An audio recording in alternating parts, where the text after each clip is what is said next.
गंगा के किनारे बसा एक छोटा सा गांव, जहां मिट्टी के घर और सूखी घासों की छतें रामू के परिवार की सादगी की कहानी कहती थी। रामू, उसकी माँ सरला, पिता मोहन और छोटी बहन गुड़िया। इनके पास धन दौलत तो नहीं थी, मगर प्यार और हिम्मत उनके दिलों में भरी थी।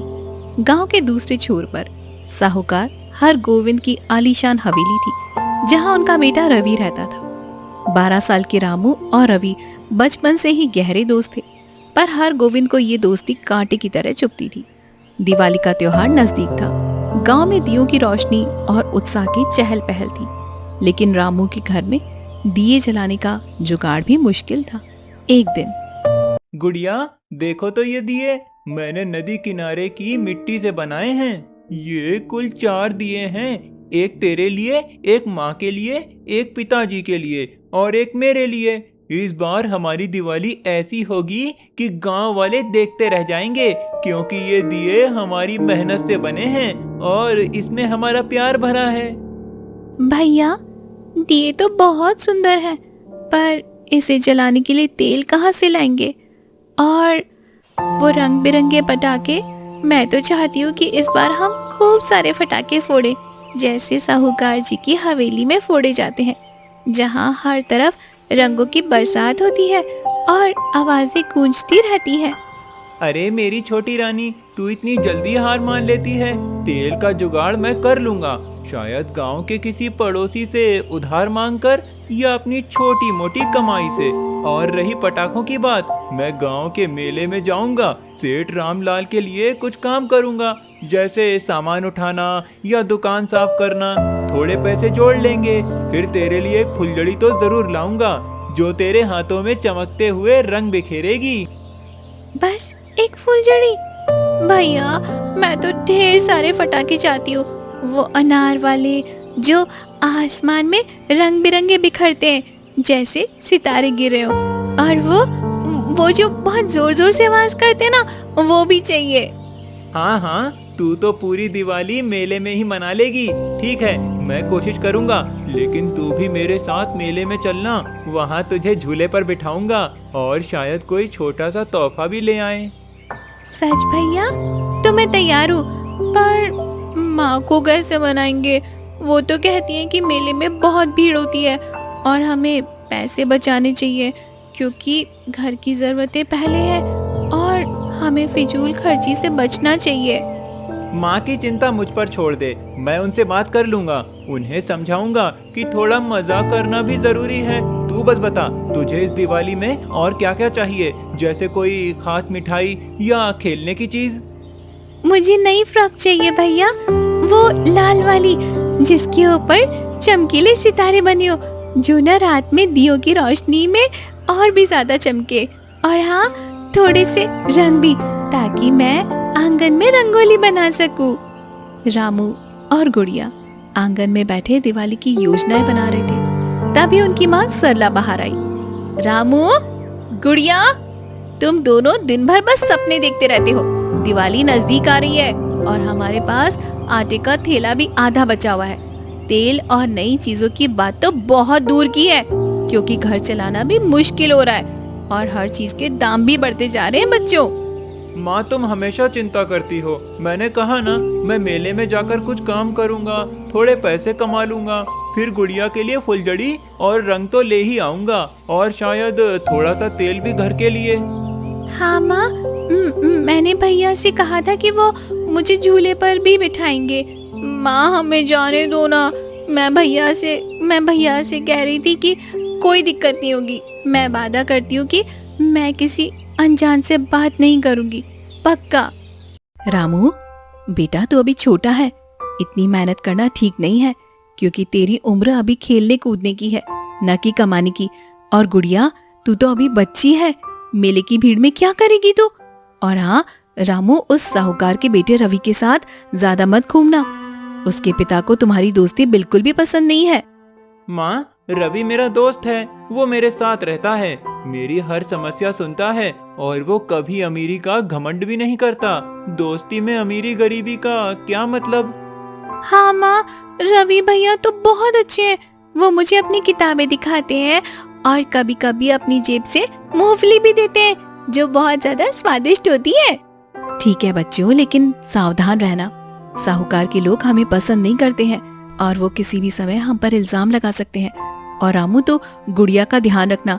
अगर कुछ हुआ तो मैं तुम दोनों को फिर कभी कहीं नहीं जाने दूंगी, समझे तुम दोनों? माँ तुम चिंता मत करो, मैं गुड़िया को अपनी जान से भी ज्यादा संभालूंगा और हर पल उस पर नजर रखूंगा। अगले दिन रामू और रवि ने जंगल की ओर जाने का फैसला किया। रवि, तूने कभी जंगल में वो पुराना आम का पेड़ देखा है? वो इतना ऊंचा है कि वहाँ से पूरा गांव दिखता है। चल आज वहाँ चलते हैं और ऊपर से सूरज डूबते हुए देखेंगे। रामू, तू पक्का पागल है। जंगल में अगर मेरे पिताजी को पता चला तो वो मुझे घर में बंद कर देंगे। वो तो पहले ही कहते हैं कि मैं तेरे साथ ज्यादा समय ना बिताऊं। अरे डरपोक कहीं का, तू बस अपने पिताजी की बातें सुनता रहे तो मजा कभी नहीं कर पाएगा। चल बस एक बार हम आम तोड़ेंगे और शायद कोई नया खेल भी खेलेंगे। ठीक है, लेकिन अगर कुछ हुआ तो मैं तुझे ही बोलूंगा कि तेरा आइडिया था, और अगर जंगल में कोई खतरा मिला तो मैं भाग जाऊंगा। हाँ हाँ, तू भागेगा और मैं तो बचाऊंगा। चल देखते हैं जंगल में क्या छुपा है, शायद इसी बहाने कोई नई खोज भी हो जाए। रामू और रवि जंगल की ओर चल पड़े। पेड़ों की घनी छांव और पक्षियों की आवाजें उन्हें नई दुनिया में ले गई। रामू ने आम के पेड़ पर चढ़ना शुरू कर दिया और रवि नीचे खड़े होकर आम पकड़ने की कोशिश करने लगा। तभी झाड़ियों से एक हल्की सी सरसराहट हुई। दोनों रुक गए। एक साधु बाबा लंबी दाढ़ी और भगवा वस्त्रों में धीरे धीरे उनकी ओर बढ़े। रामू, ये कौन है? साधु बाबा, भगवान, ये हमें क्या करेंगे? मैंने कहा था ना जंगल मत चल, अब क्या करें? रवि शांत रहे, डरने से कुछ नहीं होगा। तू धीरे धीरे पीछे हट और कोई आवाज मत करना। मैं पेड़ पर हूँ, शायद वो मुझे ना देख पाए। तुम लोग यहाँ क्या कर रहे हो? बाहरी लोगों को यहाँ आने की अनुमति नहीं। साधु बाबा, हमें डांट क्यों रहे हैं? रामू, ये सपना है ना? मुझे तो चक्कर आ रहे हैं। साधु लोग तो शांत होते हैं ना?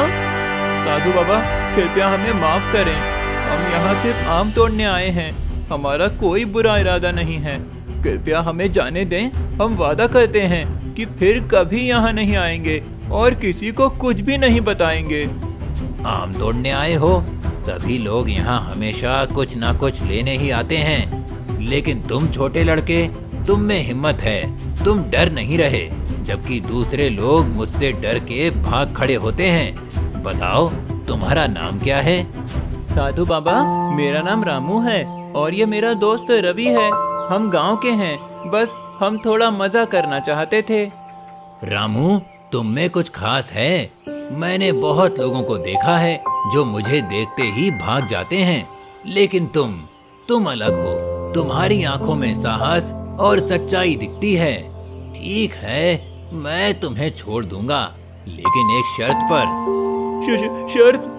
साधु बाबा, कैसी शर्त? जंगल में एक पुराना कुआं है, उसमें एक चीज गिरी है जो मेरे लिए बहुत कीमती है। तुम उसे निकाल कर लाओ तो मैं तुम्हें आजाद कर दूंगा। ठीक है साधु बाबा, कृपया हमें वो कुआं दिखाएं। हम अपनी पूरी हिम्मत से कोशिश करेंगे, लेकिन अगर हम ऐसा कर दें तो आप हमें सचमुच जाने देंगे ना? ये मेरा वचन है रामू, लेकिन सावधान रहना, वो कुआं गहरा है और वहाँ अंधेरा भी है। साधु बाबा रामू और रवि को जंगल के बीचों बीच एक पुराने टूटे फूटे कुएं के पास लेकर गए। कुआं इतना ज्यादा गहरा था कि उसका तल दिखाई नहीं दे रहा था। रवि, ये कुआं डरावना लगता है, लेकिन अगर हमने हिम्मत नहीं हारी तो हम ये कर सकते हैं। रामू, मैं तो पहले ही कह रहा हूँ, ये सब तेरा पागलपन है। लेकिन ठीक है, तू मेरा दोस्त है, मैं तुझे अकेला नहीं छोड़ूंगा। पर अगर हम मर गए तो मेरा जीवन तो अभी शुरू ही हुआ है। हाँ, तू डरपोक है। चल अब रस्सी ढूंढते हैं। हमें उस कुएं में उतरना होगा और सावधानी से काम करना होगा। रस्सी? और अगर रस्सी टूट गई या कुआं इतना गहरा हुआ कि हम बाहर ही नहीं निकल पाए? रामू, तूने मुझे फंसा दिया। अब हम दोनों की जान खतरे में है। अरे, इतना डरने की क्या बात है? देख, साधु बाबा ने कहा है कि उनकी चीज कीमती है। अगर हम उसे निकाल कर लाए तो शायद वो हमें कुछ इनाम भी देंगे, जैसे कोई मदद या सुरक्षित रास्ता। और अगर नहीं भी दिया तो कम से कम हमारी जान तो बचेगी। तुम दोनों बहुत बातें करते हो। कुआं यहाँ है, अब जल्दी करो, वरना मेरा धैर्य जवाब दे देगा। ठीक है साधु बाबा, लेकिन कृपया बताएं वो चीज कैसी दिखती है? हम इस अंधेरे में क्या ढूंढें? कोई निशान या आकार? वो एक चमकीला पत्थर है, नीले रंग का, जो रात में चमकता है। मेरे गुरुजी की आखिरी निशानी है वो। नीला पत्थर? साधु बाबा, आप सच बोल रहे हैं ना? कहीं ऐसा तो नहीं कि आप हमें कुएं में फंसाकर चले जाएं और हम अंदर ही रह जाएं? मेरे वचनों की परीक्षा मत लो बालक, मैं साधु हूँ, मेरा वचन पक्का है।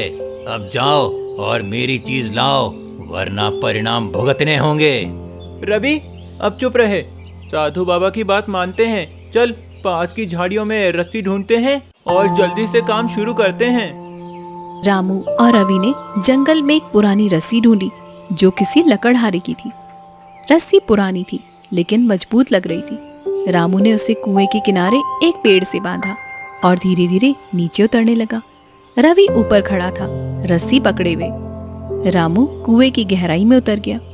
अंधेरा इतना घना था कि कुछ भी दिखाई नहीं दे रहा था। उसने अपनी जेब से एक छोटा सा माचिस निकाला।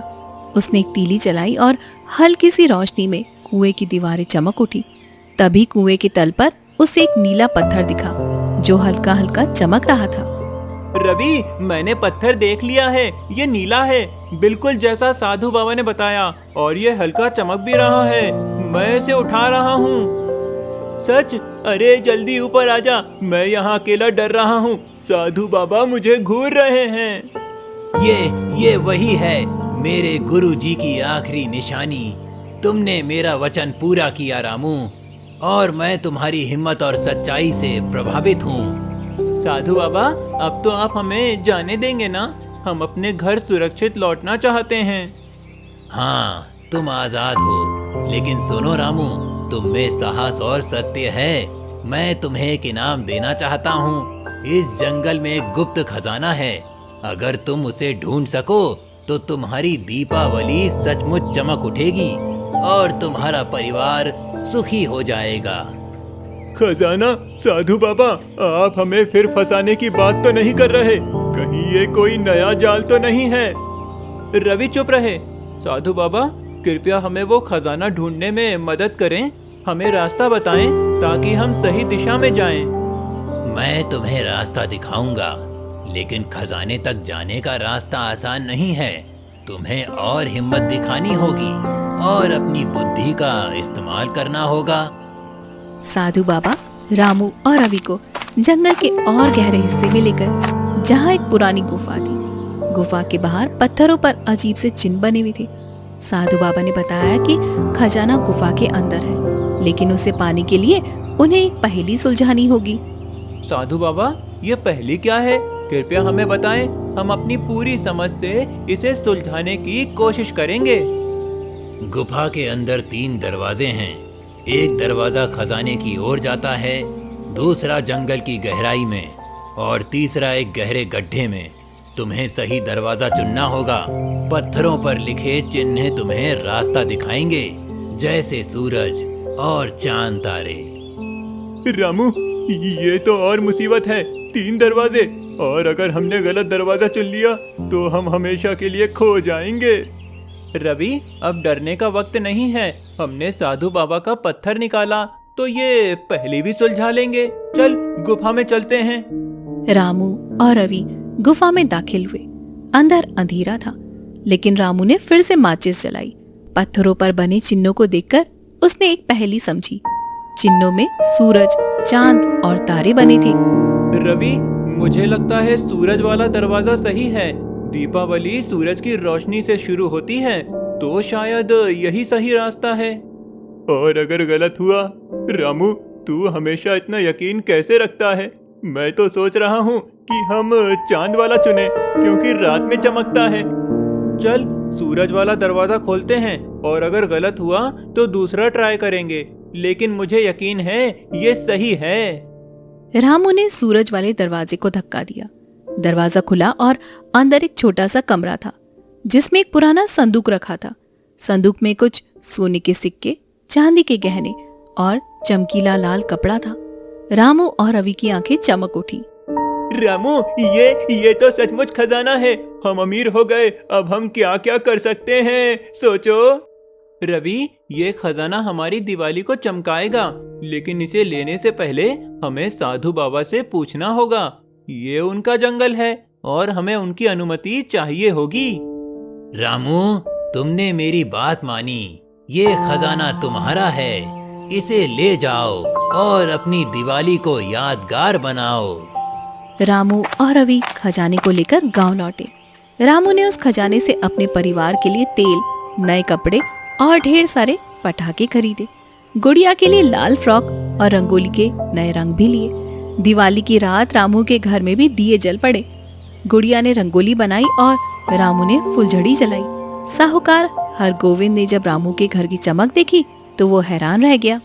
रवि, ये सब क्या है? अचानक रामू के घर में इतनी रौनक। वो तो गरीब थे, फिर ये पटाखे, दिए और नए कपड़े कहाँ से आए? पिताजी, रामू मेरा दोस्त है। उसने अपनी हिम्मत से ये सब किया और मैंने भी उसकी मदद की। आपको उस पर गर्व करना चाहिए क्योंकि वो सच्चा और मेहनती है। शायद मैं गलत था। रामू, तुम्हारे जैसा दोस्त मेरे बेटे को मिला। ये मेरी किस्मत है और अब से मैं तुम्हारी दोस्ती का सम्मान करूंगा।